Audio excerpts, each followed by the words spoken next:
Petit détour maintenant par la célèbre station balnéaire de la Grande Motte qui vient d'être sacrée, tenez-vous bien, comme l'un des meilleurs lieux de vacances, mais pas que, par un célèbre journal américain. Architecture, histoire, douceur de vivre, de quoi évidemment réjouir les habitants qui s'attendent maintenant, pourquoi pas, à l'arrivée de touristes américains en nombre. Marie Berrurier avec Jules Boudier et Valérie Benabera.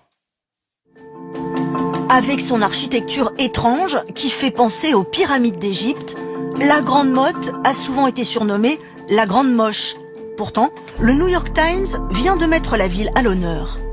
Quand on est chargé de faire rayonner la Grande Motte en tant que destination touristique, ça fait du bien de voir un article sur la Grande Motte dans le Times, dans le New York Times.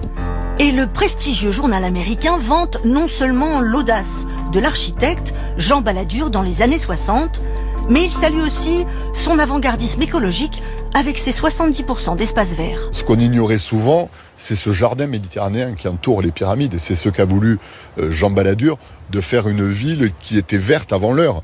On ne parlait pas d'écologie à cette époque-là, on ne parlait pas d'environnement, c'était pas des mots à la mode. Construite en 1965 près de Montpellier, la Grande Motte est une station balnéaire de 10 km², ultra moderne à l'époque. Mais elle fait tout de suite parler d'elle, et aujourd'hui encore, elle est décriée pour son look futuriste. Je suis pas conquise du tout par l'architecture et je me demande même pourquoi ils ont fait des bâtiments comme ça. Pourtant, la plupart des 8500 habitants de la station balnéaire apprécient énormément leur qualité de vie. C'est l'architecture qui n'était pas trop bien acceptée au départ, mais en fait, c'est super. C'est super. Les gens se sont bien habitués, entre parenthèses.